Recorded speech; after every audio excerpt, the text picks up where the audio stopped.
Tudo bem? Vamos agora para a nossa aula de ciências. Eu vou pedir para que vocês peguem a apostila e o livro de atividades, tá bom? Hoje nós vamos fazer os dois. Vou pedir, a gente primeiro vai começar pela apostila, tá? Coloquem lá na página 24, aqui ó, as plantas se alimentam e respiram, tá? A gente vai estudar sobre isso hoje. Claro que as plantas elas têm que se alimentar e respirar, né? Por quê? Porque elas são seres vivos, né? Vamos lá, então? Já estão com a apostila, livro de atividades? Vamos lá. Assim como todos os seres vivos, as plantas precisam de energia para viver. Essa energia vem do alimento que elas mesmas produzem. As plantas são capazes de transformar gás carbônico, um dos gases presentes no ar. 2, tá? E água em um açúcar chamado glicose, que serve de alimento. Essa transformação precisa de luz para ocorrer e recebe o nome de fotossíntese. Esse processo geralmente ocorre nas folhas. Observe na ilustração ao lado que, além de produzir açúcar, a planta libera gás oxigênio para o ar. Esse gás é utilizado pelas plantas e os demais seres vivos na respiração. Por isso, podemos dizer que o processo de fotossíntese é muito importante para os seres vivos. Aqui nós temos o processo de fotossíntese, ó. Aqui nós temos, ó, a água, tá? Essa água aqui, ó, ele transforma, ó, a água em um açúcar chamado glicose.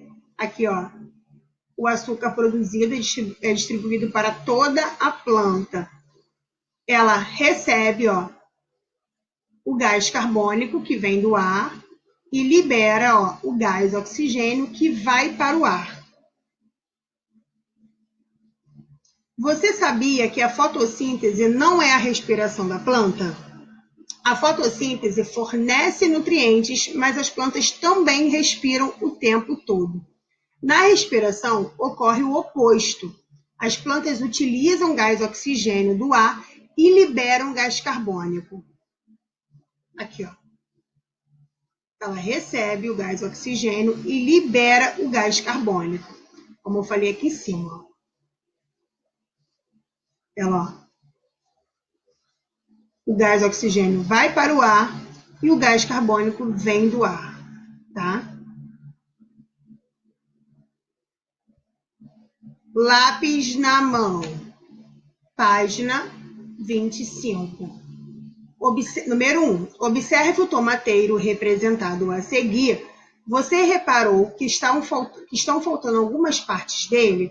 Aqui estão, ó, as partes. Vocês vão ler aqui a letra A e a letra B, tá? E vão completar com essas partes aqui e vão escrever as partes das plantas que estão faltando. Número 2. Ligue as frases às partes da planta correspondentes. Ó, vai ver, ó, local em que ocorre a fotossíntese, vai ligar onde é o local. Letra B, onde absorve água e sais minerais.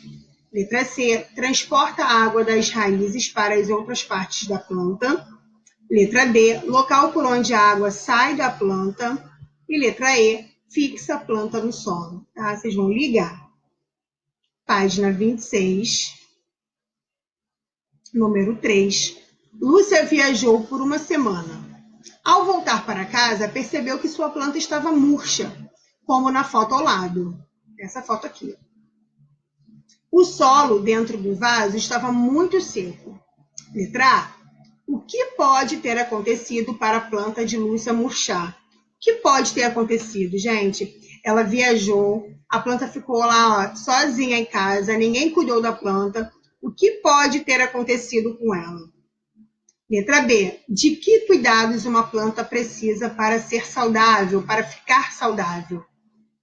Número 4. A ilustração a seguir representa um experimento com plantas. Observe. Aqui, ó, o menino está lá tampando o sol para não chegar até a planta. E na letra B, o sol está lá, ó, batendo, está refletindo na planta. Letra A. Qual das duas plantas terá dificuldade para sobreviver? A planta A ou a planta B? Letra B. Complete a seguir. As plantas precisam de pontinho para realizar o processo de pontinho e produzir seu próprio. Tá muito fácil, hein? Quem não souber aqui, é só ir lá em cima ler que vai achar a resposta. Página 27. Isso aqui é o Eu Cientista, tá? Vocês podem estar fazendo em casa. Se a gente estivesse juntos na escola, presencialmente, a gente poderia estar fazendo todos juntos, né? Mas como não estamos, quem não puder fazer, não precisa, tá bom? Página 28. As plantas se reproduzem. Vamos lá? Uma das características dos seres vivos é a sua capacidade de reprodução. As plantas podem se reproduzir de diversas maneiras, mas a maioria delas tem flores. No miolo das flores, existe uma parte feminina ou masculina. O miolo é aquela parte do meio da planta, tá? Aqui, ó, esse meinho aqui, ó, meio da planta é o miolo. Algumas flores têm as duas partes. A parte masculina produz grãos de pólen para que a reprodução aconteça. Os grãos de pólen devem chegar até a parte feminina da flor. Esse processo é conhecido como polinização. Então, ó, a parte masculina que produz o grão de pólen, tá? Então, para que a reprodução da planta aconteça, esse grão de pólen tem que chegar lá na parte feminina, tá bom? Então, quando acontece esse processo, que sai do masculino e chega o grão de pólen no feminino, ó, deve chegar até o processo feminino de flor, é conhecido como polinização e pode ocorrer com o auxílio de insetos, morcegos, aves, vento e água. Ó, as flores são os grãos responsáveis pela reprodução da maioria das plantas. Em geral, elas têm pétalas coloridas, são perfumadas e produzem néctar, o que atrai alguns animais. O néctar é um líquido açucarado produzido pelas flores. O néctar é alimento de borboletas, beija-flores e outros animais. Aqui, ó, ao visitar as flores em busca de alimento, a borboleta carrega os grãos de pólen de uma flor para outra. A abelha com o corpo coberto de grãos de pólen. Tá? É esse o processo que acontece. Ela pega o grão de pólen masculino e vai levar para o feminino. Tá? E isso ocorre a polinização, tá bom? Depois que o grão de pólen chega à parte feminina da flor, ocorre a fecundação, que é a união das estruturas reprodutivas masculina e feminina, tá?